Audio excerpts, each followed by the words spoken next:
Hello दोस्तों, मैं सुमित कुमार आपके अपने चैनल में आपका स्वागत है। डिप्लोमा इन एलिमेंट्री एजुकेशन के प्रीवियस ईयर के सीरीज में आज नेक्स्ट क्वेश्चन है। पिछले बहुत सारे वीडियो रिलीज हो चुके हैं। ये वीडियो आने में थोड़ा लेट हो गया क्योंकि लिए थोड़ी सी तबीयत ठीक नहीं थी। इस पेंडेमिक सिचुएशन में मैं चाहता हूँ कि आपको जहाँ तक हेल्प हो सके मैं हेल्प कर दूँ। ठीक है, इसके पहले जो है कि बहुत सारे क्वेश्चन रिलीज हो चुके हैं। ये क्वेश्चन रिलीज हो चुका है विद्यालय के प्रभावित करने वाले कारण समावेशी। ठीक है, ये सब क्वेश्चन रिलीज हो चुका है। आप लोग नहीं देखा है तो आप लोग चैनल में जाके देख सकते हैं। आज हम लोग डिस्कस करेंगे क्वेश्चन नंबर 3। ये बहुत अच्छा क्वेश्चन है। ये क्वेश्चन में भी आप लोगों को इस बार आ जाए, क्यों के लिए कैसे आएगा ये मैं बताता हूँ। यहाँ पे दिया हुआ फंडामेंटल राइट्स ऑफ एजुकेशन, यानी शिक्षा का मौलिक अधिकार। इस क्वेश्चन को चेंज करके आ सकता है। इस क्वेश्चन को चेंज क्या करेगा मैं आपको बताता हूँ। इस क्वेश्चन को चेंज कर देगा आरटी एक्ट के बारे में बताएं। RTE, right to education act 2009, इसको कह देगा कि दोनों चीज़ एक ही है। ठीक है, शिक्षा का मौलिक अधिकार उसी को कहते हैं, आरटी एक्ट एजुकेशन उसी को कहते हैं। ठीक है, क्वेश्चन को सिर्फ मूव कर देगा। ये सिलेबस में, ये फर्स्ट ईयर का सिलेबस में है ये क्वेश्चन, और ये आपको सेकेंड ईयर में भी डाल दिया गया। तो ऐसा कोई ही ज़रूरी नहीं है कि आपको सेकेंड ईयर से ही क्वेश्चन आएगा। क्वेश्चन को फर्स्ट ईयर से भी आ सकता है, सेकेंड ईयर से भी आ सकता है, कुछ क्वेश्चन बाहर से भी आ सकता है। इसलिए आप लोग अपना तैयारी बहुत अच्छे से करके रखें। मैं नहीं चाहता हूँ कि किसी का कोई क्वेश्चन छूटे, क्योंकि ये फेल होने के बाद आप लोग जानते हैं इसमें बहुत एग्ज़ाम होने में दिक्कत होती है। 17-19 सेशन का एग्ज़ाम अभी तक नहीं हुआ है। तो आप लोग चाहते हैं कि फेल हों तो आप लोग वीडियो ना देखें, नोट्स नहीं बनाएं, तैयारी नहीं करें, ये आपकी अपनी मर्जी है। ठीक है, चलते हैं क्वेश्चन की तरफ। पहले क्वेश्चन को समझ लेते हैं। क्वेश्चन क्या कह रहा है?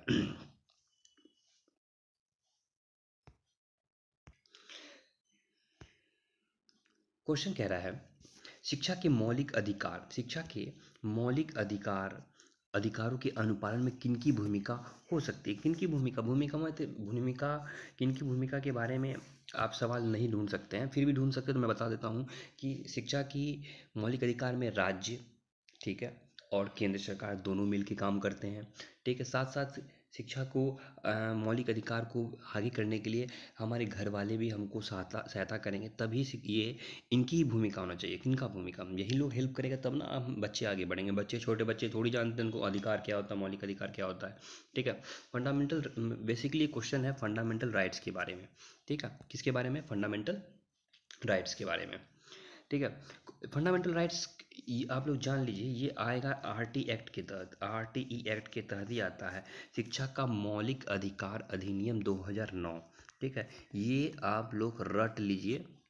ठीक है, नहीं रटना है तो आपकी मर्जी, ये रट लीजिए। क्यों लीजिए? शिक्षा का अधिकार अधिनियम बहुत बड़ा एक चैप्टर है। इसको यदि आप रट लेते हैं यदि याद कर लेते हैं तो ये आपको हर क्वेश्चन में लिखने में आपको हेल्प करेगा। इसके बारे में कुछ कुछ पॉइंट मैं बता देता हूँ। आगे जो पीडीएफ बना हुआ है या फिर नोट्स है उसमें मैं बता दूंगा। शिक्षा का अधिकार अधिनियम में होता क्या है कि बच्चे जो है, बच्चों को शिक्षा आसान पहुँच बनाए। मतलब जैसे कोई लड़की ही है, गांव से बाहर नहीं जा पाती है, दिक्कत होती है, तो क्या हुआ, मुख्यमंत्री साइकिल योजना आ गया, ताकि जो है कि वो अपने गांव से हाई स्कूल जाए तो साइकिल से जाए। ये सब आप लोग देखते होंगे। क्यों साइकिल क्यों दिया गया? आजकल चलता है क्या, शिक्षा को प्रमोट करने के लिए हर विद्यालय में जो है कि खिचड़ी देते हैं, पोशाक देते हैं, जूता देते हैं, ठीक है, छात्रवृत्ति देते हैं। तो ये सब क्यों दिया जाता है? शिक्षा को प्रमोट करने के लिए, ये उनको अधिकार है। शिक्षा का आरटी एक्ट में एक बात आप लोग जान लीजिए, 6 से 14 साल के बच्चे को मुफ्त 6 से 14 साल के बच्चे को मुफ्त एवं अनिवार्य शिक्षा, कितना मुफ्त और अनिवार्य शिक्षा दिया जाता है, ये बात जान लीजिए। ये सब पॉइंट बेसिकली पॉइंट है। ये लोग आप लोग कहीं भी मिलेगा क्वेश्चन में, आप लोग थोड़ा थोड़ा सा डाल डाल के क्वेश्चन को लेंदी बना सकते हैं यदि नहीं आ रहा है तो। ठीक है, मगर ये आरटी एक्ट का अधिकार है, अधिकार के अंतर्गत आता है। ठीक है, ये हो गया। दूसरा बात क्या है, राज्य और केंद्र सरकार, राज्य एवं केंद्र सरकार मिल के, ठीक है, इसका खर्च वहन करेगी। ठीक है, राज्य 40% करेगा और केंद्र 60% करेगा। 4:6 रेशियो में इसका खर्च वहन होगा। ये सब जो है कि आरटी एक्ट का प्रावधान है। आरटी एक्ट में और क्या क्या कहा गया है मैं बता देता हूँ, जहाँ तक मुझे आती है मैं बता देता हूँ। आरटी एक्ट में कहा गया है कि यदि यदि बच्चा किसी भी साल के किसी भी बीच में आते हैं, मान ले पढ़ाई छोड़ दिया था, गांव में खेल रहा था, तो उसको उसके उम्र के अनुसार ही उसको कक्षा में प्रवेश दिया जाना चाहिए। यदि 5 साल का बच्चा है, यदि 5 ईयर का बच्चा है, तो उसको एक क्लास में दिया जाएगा, ठीक है। यदि 6 साल का बच्चा है तो उसको 2 साल में दिया जाएगा, मतलब 2 क्लास में दिया जाएगा, यहाँ पे क्लास कर देते हैं, ठीक है। ये प्रावधान है। उसी प्रकार 7 साल के बच्चे को 3 क्लास में, ठीक है। ये प्रावधान दिया गया है। मतलब ये आरटी एक्ट के एक कानून है, संविधान है, अधिनियम है, उसके तहत ये सब डाला गया है, ठीक है। उसके बाद कहा जाता है कि विद्यालय कितना दूर हो चाहिए। ग्रामीण विद्यालयों में विद्यालय 1 किलोमीटर दूरी पे होना चाहिए, ताकि तब ना गांव के सब बच्चे स्कूल में पहुंच पाएंगे। अब स्कूल ही दूर कर देंगे तो आसान पहुंच कहाँ पे होगा, ठीक है। और माध्यमिक विद्यालय के बारे में कहा जाता है 2 किलोमीटर, कितना, 2 से 3 किलोमीटर के बीच में होना चाहिए, ठीक है। 3 किलोमीटर, बेसिकली 3 किलोमीटर सब जगह है। मतलब हाई स्कूल में बच्चे सब थोड़ा सा बड़े हो जाते हैं, मिडिल स्कूल में तब वो थोड़ा सा दूर जा सकते हैं, छोटे बच्चे दूर नहीं जा सकते। इसलिए हर पंचायत में 2-3 स्कूल, 5-6 स्कूल, बगल बगल में स्कूल खोल दिया जाता है। क्यों? क्योंकि छोटे बच्चे जो है कि तुरंत पहुंच जाए या आसान पहुंच हो जाए, ठीक है। एक बहाना नहीं हो कि स्कूल बहुत दूर है, ठीक है। इसलिए और माध्यमिक विद्यालय जो होना चाहिए 3 किलोमीटर की दूर पे। माध्यमिक विद्यालय कहाँ पे होना चाहिए? 3 किलोमीटर की दूर पे। ये सब आरटी एक्ट के, मैं अपने मन से नहीं बता रहा हूँ, ये आरटी एक्ट का क्या है, अधिनियम है। और दूसरा क्या है, एक और है कि कोई भी प्राइवेट स्कूल में, जो भी महंगे महंगे स्कूल है, इसमें 25% सीट गरीब बच्चों के लिए आरक्षित रहेंगे, रिजर्व रहेंगे, गरीब बच्चों के लिए आरक्षित रहेंगे। ये कोई भी स्कूल है आपके शहर में, बड़े से बड़े स्कूल में ये सीट अनिवार्य ही होंगे। यदि अनिवार्य नहीं होंगे तो वो स्कूल की मान्यता ही रद्द कर देंगे। भले ही आप लोगों को नहीं मिलता हो, उसमें उनके बच्चे ही पढ़ते हैं, उस स्कूल के जो भी टीचर पढ़ते हैं वो गरीब दिखा के उनके बच्चे पढ़ लेते हैं, हालांकि ये नहीं मिलता, अलग बात है, ठीक है। ये सब प्रावधान दिया गया आरटी एक्ट के तहत, ये प्रावधान है। ये मैंने आपको बता दिया, ये सब चीज़ बेसिकली पॉइंट है, ठीक है। 3 किलोमीटर, 1 किलोमीटर, ये सब याद कर लीजिए क्योंकि ये बहुत ज़रूरी है, ठीक है। चलते हैं क्वेश्चन के आंसर की तरफ, क्वेश्चन नंबर 3 का आंसर की तरफ। Thank you. देखते हैं कहाँ पे आंसर, ये, चलिए क्या दिया हुआ है। शिक्षा के अधिकार अधिनियम के अंतर्गत विद्यालय व्यवस्था में परिवर्तन, ये दूसरे ईयर का क्वेश्चन है, इसलिए मैंने इसको यहाँ पे डाल दिया है, ठीक है। मगर बेसिकली आप यहाँ देखिए, शिक्षा के अधिकार अधिनियम में मुख्य प्रावधान, ये आप लोग रट लीजिए, रट लीजिए, जो कीजिएगा कीजिए, मगर इसको रटना ही पड़ेगा क्योंकि ये बहुत जगह क्वेश्चन आएगा आपको, ठीक है। मैं क्या बताऊं, चलो देखता हूँ। शिक्षा के अधिकार अधिनियम 2009 के प्रावधान निम्नलिखित है, ठीक है। ये निमी है, निम्नलिखित नहीं समझिएगा, ये निम्नलिखित है, ठीक है, निम्नलिखित है। 6 से क्या दिया हुआ पॉइंट, पॉइंट दिया हुआ है 6 से 14 साल के 6 से 14 वर्ष की आयु वाले बच्चों को निशुल्क एवं अनिवार्य शिक्षा प्रदान करना केंद्र और राज्य सरकारों की जिम्मेदारी होगी। मैंने पहले ही बताया था कि 6 से 14 साल के बच्चे को केंद्र और राज्य दोनों जो है कि शिक्षा प्रदान करेगा, दोनों का प्रावधान है। ये नहीं है कि राज्य मेरे पास पैसे नहीं है हम कहाँ से करेंगे, दोनों मिलके आपको बच्चे को प्रमोट करना है, ठीक है। ये जिम्मेदारी है, मॉरल ड्यूटी, ठीक है। आगे चलते हैं। हर एक ग्रामीण क्षेत्र के 1 किलोमीटर की दायरे में कक्षा 5 तक का प्राथमिक विद्यालय होगा। क्यों? क्योंकि बच्चे जो है कि छोटे होते हैं, यदि हम लोग स्कूल ही दूर कर देंगे तो बच्चे पहुंचेंगे कहाँ? क्योंकि हर बच्चे के माँ बाप जो है कि गरीब होते हैं, तो सबको साइकिल नहीं दे सकते हैं, तो स्कूल को ही पास ला देंगे। ये आरटी एक्ट में हर साल जो रिसर्च होते रहता है कि बच्चे को कैसे पहले देखते हैं, हम लोग के टाइम में खिचड़ी तिचड़ी नहीं मिलता था, आजकल खिचड़ी मिलता है, पोशाक मिलता है। तो क्या हो रहा है, ये डेवलपमेंट हो रहा है, हर साल रिसर्च होता है, ठीक है, ताकि बच्चे को कैसे स्कूल में रोका जाए, स्कूल से कनेक्ट किया जाए, ठीक है। वही है, हर ग्रामीण क्षेत्र में 1 किलोमीटर के दायरे में, ये याद कर लीजिएगा, 1 किलोमीटर के दायरे में, ठीक है। आगे चलते हैं। हर एक आवासीय क्षेत्र मतलब होता है कि आवासीय विद्यालय भी होना चाहिए, और जो है कि आवासीय क्षेत्र मतलब होता है जहाँ बच्चे रह रहे हैं, ठीक है। आवासीय क्षेत्र के 3 किलोमीटर के दायरे में कक्षा 8 तक, 3 किलोमीटर, जैसे बच्चे बड़े हो जाते हैं तो वो लोग विद्यालय जा सकते हैं, आप साइकिल से या किसी बड़े माध्यम से किसी भी माध्यम से जा सकते हैं।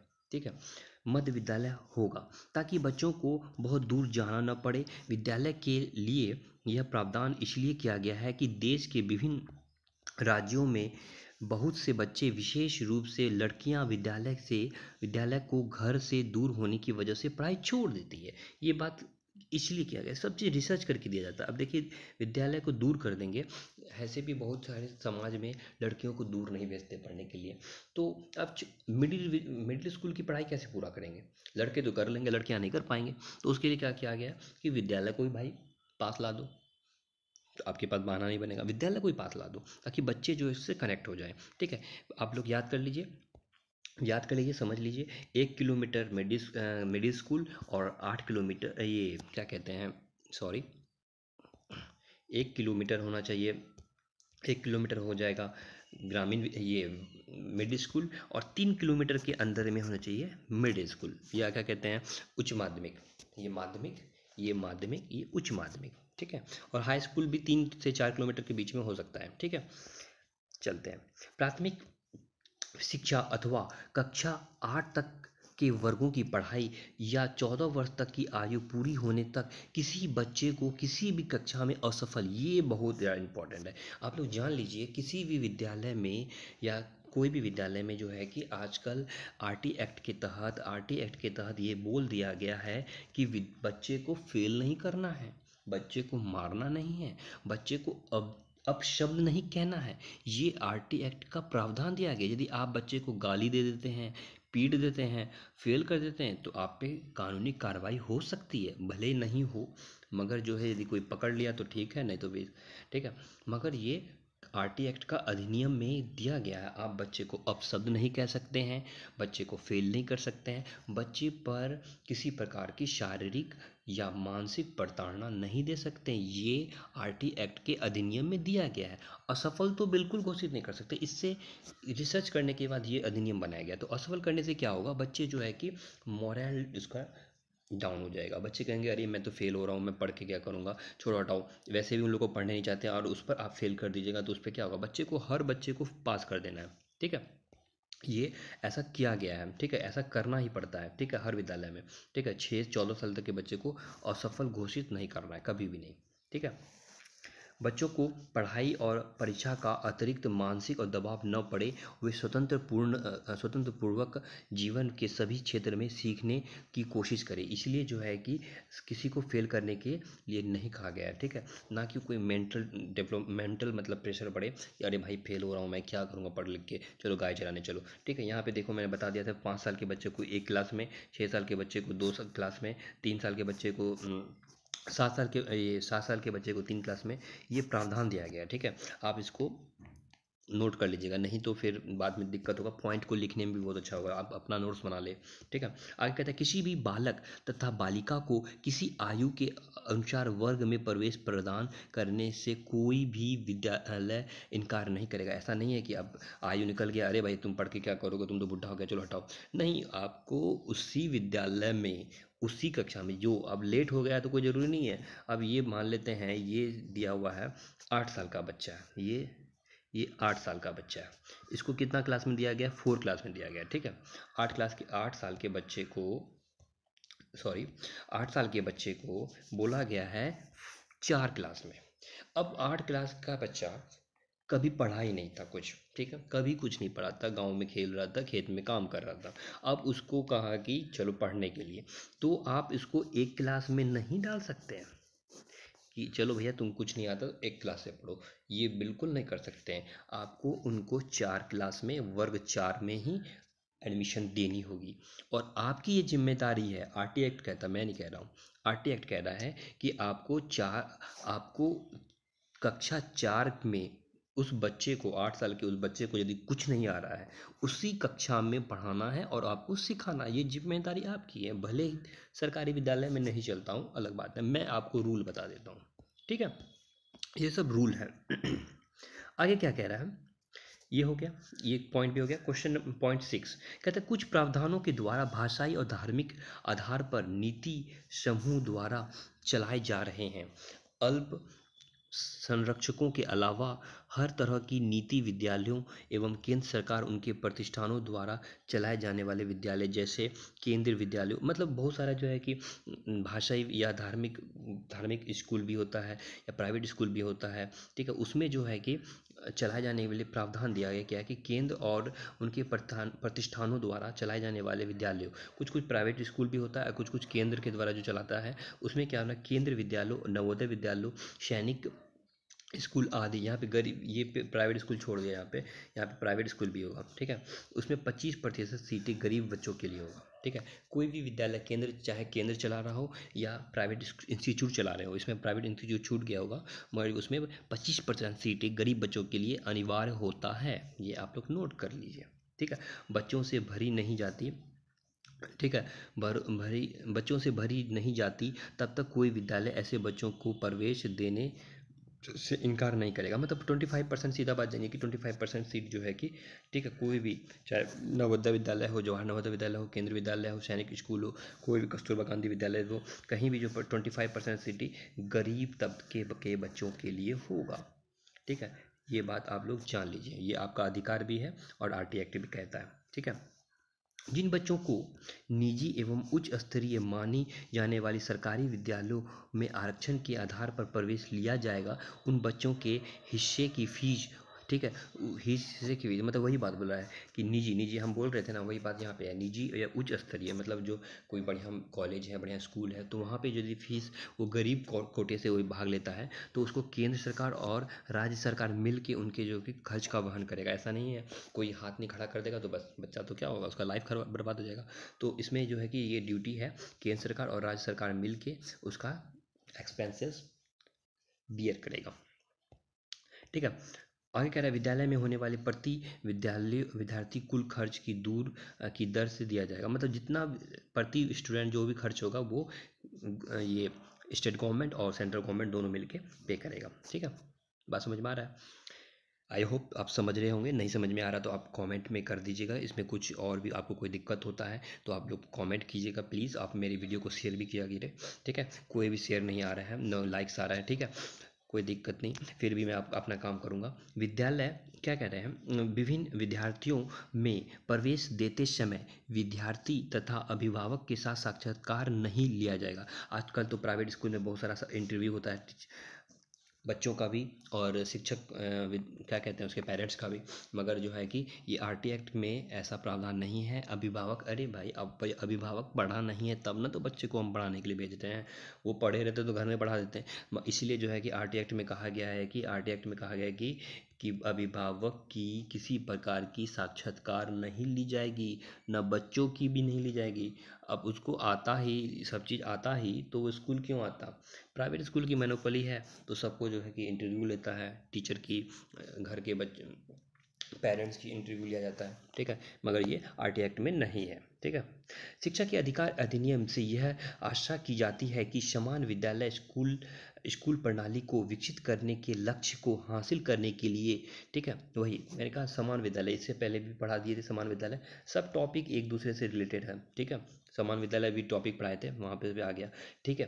फिर से पढ़ते हैं। शिक्षा के अधिकार अधिनियम से यह आशा की जाती है कि समान स्कूल प्रणाली को विकसित करने के लक्ष्य को हासिल करने के लिए महत्वपूर्ण कदम उठाए जाएंगे, लेकिन विभिन्न राजनीतिक, आर्थिक तथा सामाजिक कारणों के चलते ऐसा नहीं हुआ है। विभिन्न विद्यालय इस प्रावधानों से बचने के लिए उचित एवं अनुचित प्रभाव कर रहे हैं। कई विद्यालय ऐसे भी हैं जो इन प्रावधानों की तरह समुचित ध्यान नहीं दे रहे हैं, ठीक है। ये चलते रहेगा, ये कभी सुधरने वाला नहीं है, ठीक है। सिस्टम सुधरने में टाइम लगेगा, बहुत हद तक सुधरा है, ठीक है। ये कहा गया है कि इसमें जो है कि लक्ष्य को हासिल करने के लिए महत्वपूर्ण कदम उठाए जाएंगे, ठीक है, लेकिन विभिन्न राजनीतिक एवं आर्थिक तथा सामाजिक कारणों के चलते ऐसा नहीं हुआ। मतलब ये स्कूल को डेवलपमेंट किया जाता है मगर हमारे कारणों से, कुछ राजनीतिक कारणों से, आर्थिक कारणों से ऐसा नहीं हो पा रहा है, ठीक है। अभी आप ही जाइएगा प्राइवेट स्कूल में कि हम गरीब हैं और हमको एक सीट दे दीजिए, तो नहीं मिलेगा। क्यों? वहाँ के स्कूल के बच्चे टीचर, वहाँ के स्कूल के टीचर ही जो है कि अपने बच्चे को गरीब तबके के पढ़ाते हैं, तो ये सुधरने में टाइम लगेगा थोड़ा सा, ठीक है। आज ये क्वेश्चन आप आई होप आपको समझ में आ गया होगा। ठीक है, आपको जो भी दिक्कत हो आप कमेंट में करें, मेरे वीडियो को लाइक करें, शेयर करें। ठीक है, तब तक के लिए धन्यवाद। Thank you, keep watching.